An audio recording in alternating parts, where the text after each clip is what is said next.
32, Gênesis capítulo 32, a partir do versículo 22. Embora seja um texto já bastante conhecido, Deus sempre nos traz revelações novas acerca da sua palavra. Eu já quero pedir a você que está em casa que mais uma vez compartilhe essa live pela página Pensamentos de um Pastor e pelo YouTube Encontro das Águas, porque é uma forma de nós alcançarmos o maior número de pessoas possível. Juntos nós somos mais fortes e nós podemos levar o Evangelho mais longe ainda. Gênesis capítulo 32, a partir do versículo 22. Você vai ter oportunidade também de acompanhar pelo telão. Independente da versão, o sentido é o mesmo. Então faça isso pela fé. Todos eu sei que já encontraram. Se encontraram na Bíblia aí, está no telão. Naquela noite Jacó levantou-se e tomou suas 2 mulheres, suas 2 servas e seus 11 filhos para atravessar o lugar de passagem do Jaboque. Depois de havê-los feito atravessar o ribeiro, fez passar também tudo que possuía, e Jacó ficou sozinho. Então veio um homem e se pôs a lutar com ele até o amanhecer. Quando o homem viu que não poderia dominá-lo, tocou na articulação da coxa de Jacó, de forma que lhe deslocou a coxa. Enquanto lutavam, então o homem disse: deixe-me ir, pois o dia já está se dispondo. Mas Jacó lhe respondeu: não te deixarei ir, a não ser que você me abençoe. O homem lhe perguntou: qual o seu nome? Jacó, respondeu ele. Então disse o homem: seu nome não será mais Jacó, mas sim Israel, porque você lutou com Deus e com os homens e venceu. E prosseguiu Jacó: peço-te que digas o teu nome. Mas ele respondeu: por que perguntas o meu nome? E o abençoou ali. E Jacó chamou aquele lugar de Peniel, pois disse: eu vi a Deus face a face, todavia minha vida foi poupada. Ao nascer do sol, atravessou Peniel, mancando por causa da coxa. Por isso, até o dia de hoje, os israelitas não comem o músculo ligado à articulação do quadril, porque nesse músculo Jacó foi ferido. Só até aqui. Curve a sua cabeça, feche os seus olhos. Podemos amenizar as luzes em nome de Jesus. E eu quero estar compartilhando uma palavra do coração de Deus para o teu coração. Meu Deus, muito obrigado, porque Tu és o Deus que fala, o Deus que se revela, o Deus que se move.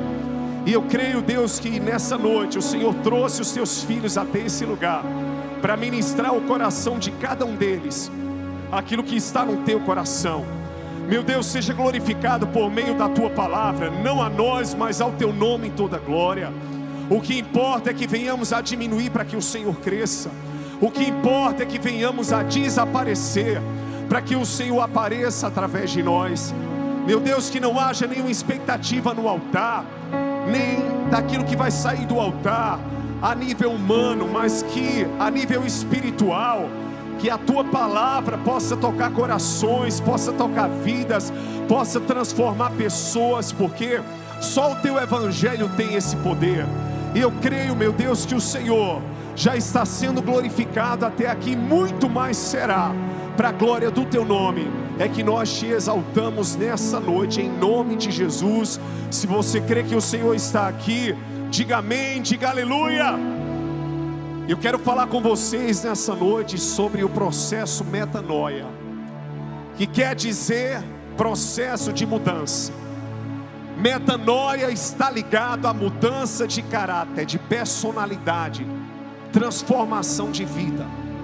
E todos nós temos algo em nós a ser transformado, quer seja uma área ou outra. Sempre existe algo no nosso caráter e na nossa personalidade que precisa ser moldado.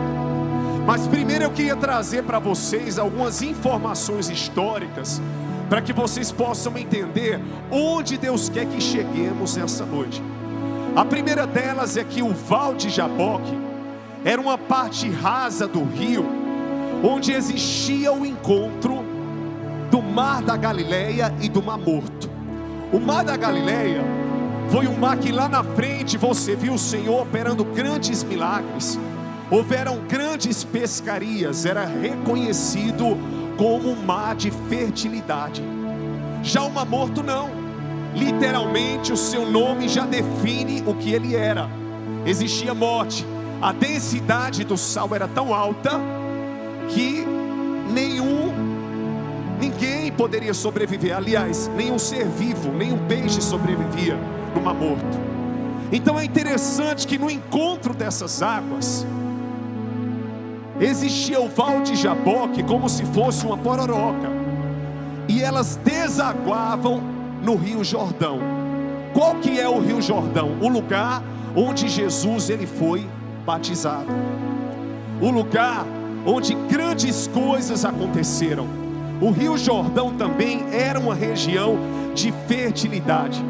É tanto que os filhos dos profetas, conforme 2 Reis, diz a palavra que quando decidiram construir um lugar maior, eles foram até as margens do Rio Jordão. Por quê? Porque era um ambiente de fertilidade. Só que tem um detalhe: embora existisse o encontro das águas do Mar da Galileia e também ali do Mar Morto, e ambos iam até o Rio Jordão, aqui geograficamente de um lado ficava a região conhecida do Mar Morto, do outro lado ficava reconhecida como sendo a região do Mar da Galileia. Ou seja, não se tratava apenas de uma passagem, havia um significado geográfico, havia um significado espiritual.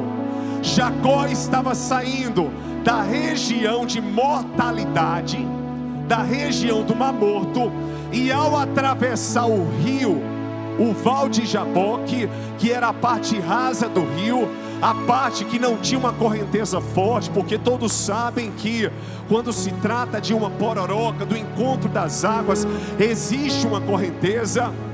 Então naquele momento ele escolheu a parte rasa. Então ele estava saindo da região do Mar Morto para a região do Mar da Galileia. Diga assim para o seu irmão, diga: ele estava saindo do lugar da infertilidade para o lugar da fertilidade. Outro exemplo aqui para que a gente possa chegar. Ainda não estou pregando, estou só passando para você informações. Jacó teve a decisão de sair do lugar que ele estava, exatamente porque ele soube que Esaú, seu irmão, no qual ele havia enganado, estava vindo ao seu encontro. Então o propósito dele era fugir daquele encontro, porque ele tinha certeza no seu coração que na medida que Esaú o encontrasse, ele o mataria, ou faria algo mal, seria o momento da vingança. Então no momento ele sai de madrugada. A fuga acontece de madrugada à noite, porque como ele tinha os seus filhos, as suas mulheres e muito material, e o seu gado também, então ele precisava de um momento do dia que fosse o mais discreto possível. Então ele sai na parte da noite. Só que diz a palavra que ele deixa a sua família ir na frente e ele fica por último. E ele fica no Val de Jaboque. Ninguém sabe exatamente naquela hora para onde exatamente ele estava enviando a sua família. Ele estava sem uma direção, ele estava sem um norte, ele não sabia exatamente para onde ele ia. O que ele sabia é que precisava fugir de um ambiente de confronto, de encontro, que pudesse ser destruidor não só para ele, mas também para sua casa. Só que profeticamente ele estava saindo do ambiente da morte para o ambiente da vida. Fala comigo, ele estava saindo do ambiente da morte para o ambiente da vida. Eu nunca fui a Israel, mas quem já foi, que teve a oportunidade de se banhar nas águas do Mar Morto, dizem que começam até a boiar, em virtude do sal ser muito elevado. Então ali nenhum peixe se criava. É tanto que também o mesmo exemplo, e esse foi o nome profético que o Senhor trouxe para a igreja em Encontro das Águas, é dado no livro do profeta Ezequiel, quando ele diz que vê as torrentes de águas purificadoras que saíam dos umbrais das portas, que saíam ali exatamente do trono de Deus, e elas desaguavam no Mar Morto, trazendo vida, porque não existia vida. Então, biblicamente, desde Gênesis até Apocalipse, historicamente, geograficamente e teologicamente, o Mar Morto representa morte, porque nada que entra sobrevive. Não tem peixes, não tem vida naquele lugar, só tem água. E é interessante que o Mar da Galileia foi aquele mar que Pedro realizou uma grande pescaria, uma pescaria que definiu o seu chamado.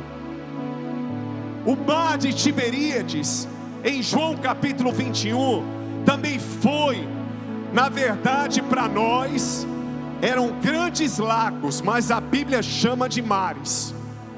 Foi um mar que havia fertilidade, que também uma grande pescaria aconteceu. Mas na verdade, o propósito de Jacó era fugir, mas o propósito de Deus era gerar uma metanoia, uma transformação na vida daquele homem. Eu quero que você comece a entender uma primeira verdade: você não sabe como, você não entende de que maneira, você não sabe por que caminho, mas Deus vai te levar exatamente ao centro da vontade dEle, vai me levar ao centro da vontade dEle, para gerar uma metanoia, uma transformação na minha e na sua vida, que não será apenas uma transformação de nome, mas de caráter e de tudo aquilo que está à nossa volta.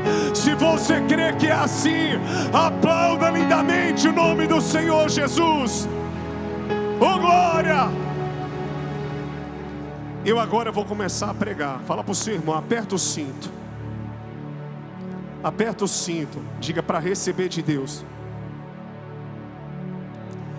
Primeiro princípio: o que é que Deus requer de nós para que uma transformação aconteça?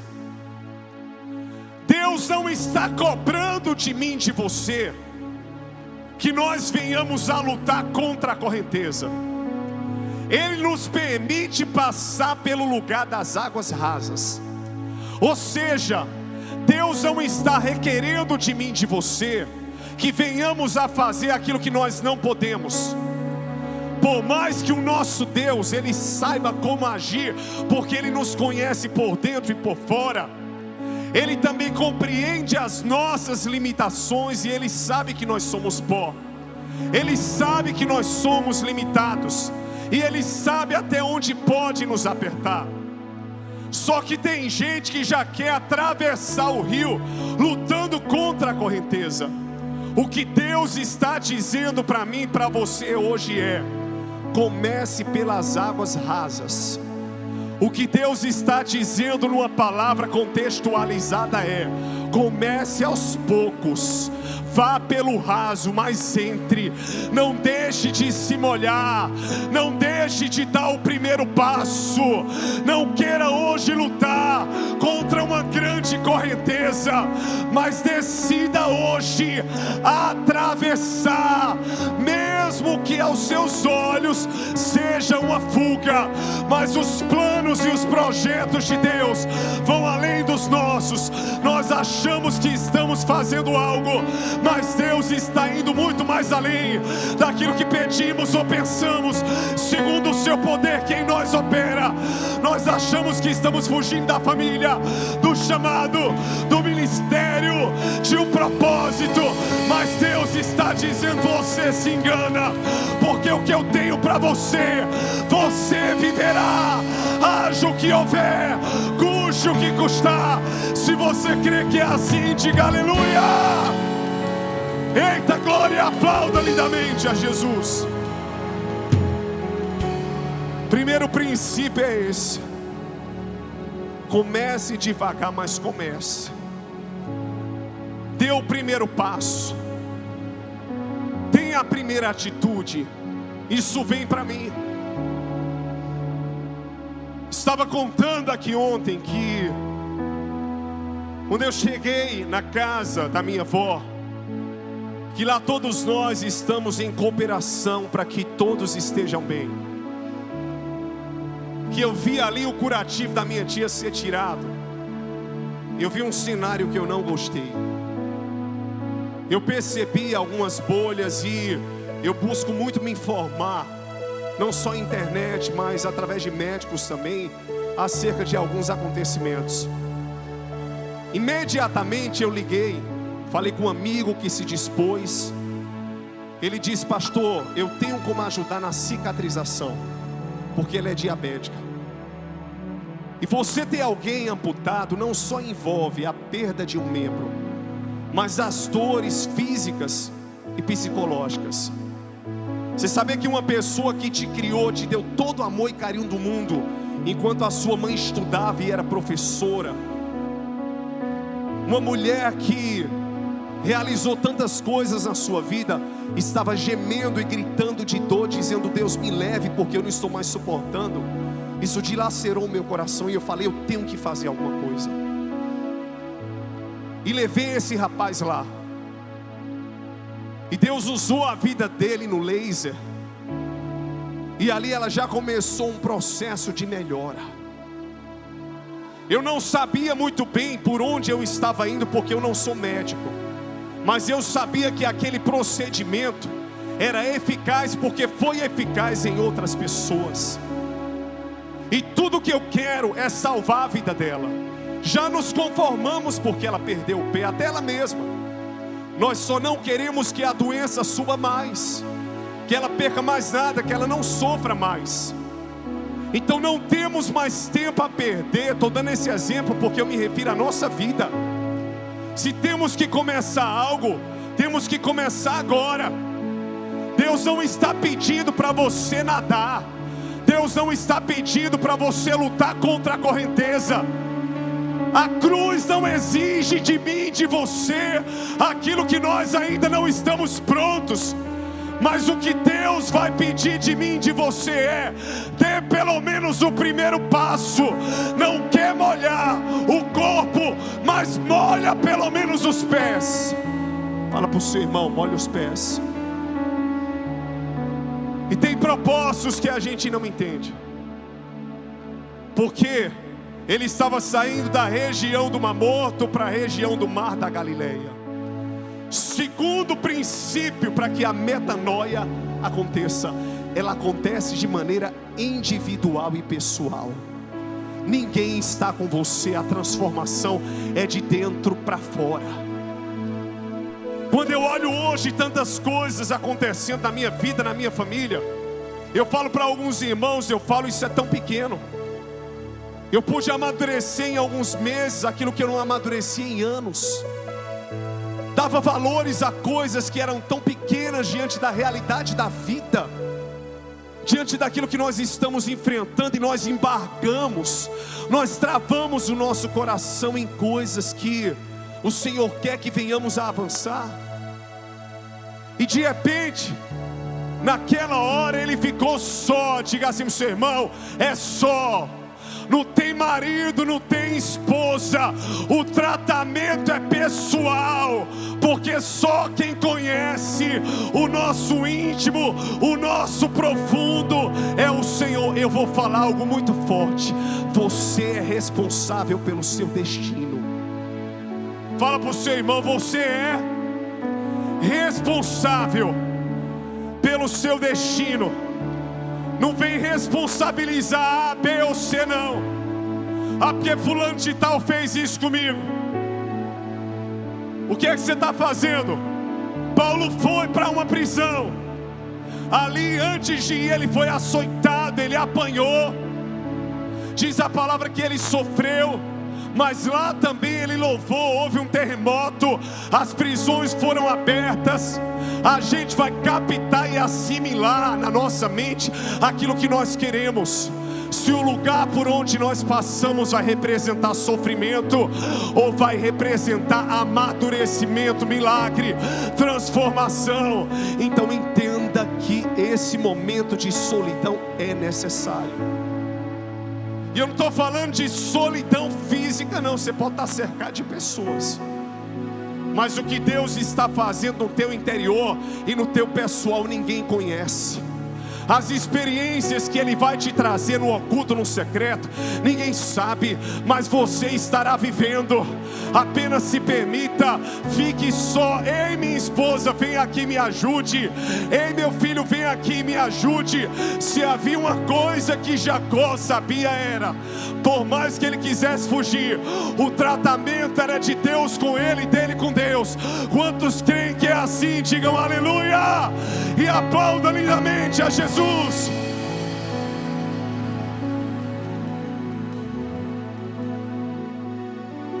E às vezes